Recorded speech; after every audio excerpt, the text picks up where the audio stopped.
research project was the role that instant and delayed gratification and impulse control plays in drug and alcohol addiction and recovery. So yesterday, or a few days ago, I brought in processed food on platters, which consisted of beef jerky trays with pickles and olives, and cookie platters, and tortilla chips, and salsa and dips, and soda and juice, and maybe a few other things, cheese and cracker trays. And I wanted to be the bare minimum, like just enough to appeal. You know what I mean? And I gave them the option of choosing to eat the processed foods or wait till the following day and receive the home cooked meal.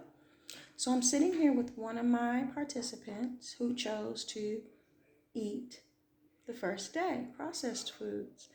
And let me ask you a question. Okay, go ahead. Well, did you find the processed food plates, everything that was brought the first day, appealing? I wouldn't say it was appealing. It's when somebody offers me something, I don't have no control. I want it no matter what it is, whether I can use it or not. And I ate. I was hungry. I ate out of boredom, I think, too, a little bit. So.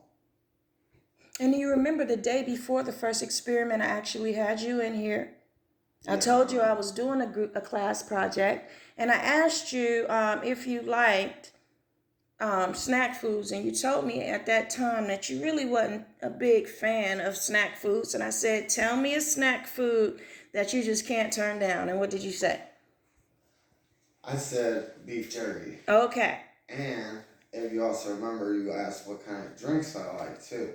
I said I don't like pops, and if I get juice, it's gotta be real juice, like juicy juice. So I did bring some real juice, right?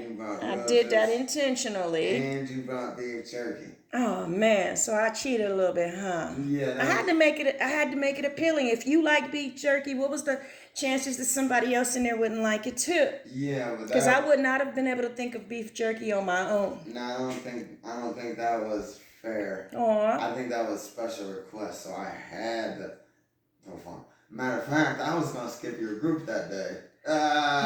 So let me ask you this: the very next day, when you saw me bringing in like the electric griddles. Oh yeah. How did you feel initially? How did I feel initially? Yeah, when you first saw me just walking in with griddles and food. I felt like I was going to miss out on something good. And then when you started smelling like the vegetables sauteing and the food being cooked, how did that affect you? It was hard to focus in the group. All I smelled was cooking in the back, so that's where my mind was. I got nothing out of that group besides we had some food. Okay. I did a good check-in. So when the food was being cooked and you seen the griddles, how did you feel? Were you happy? I wish I would have waited. You wish you would have waited? Uh-huh. Okay, so how does this relate to addiction, drugs and alcohol? Like instant gratification, delayed gratification. How does that relate to recovery? Because what you want at the time, you can get it at the time, but that might not necessarily be what you really want. Does that make sense? Yeah. So if you feel a trigger or urge to use, that could be an example of like that instant initial, if I buy it, gratification. Yeah. Gotta learn how to self-control so you can get what you really want. And for me, that's having my brain back. And long-term recovery. Yeah, and all the benefits, good health, being able to have a family, a good job, self-esteem, and like you said, mental health. Give me a high five. Okay. Thank you. Thank you.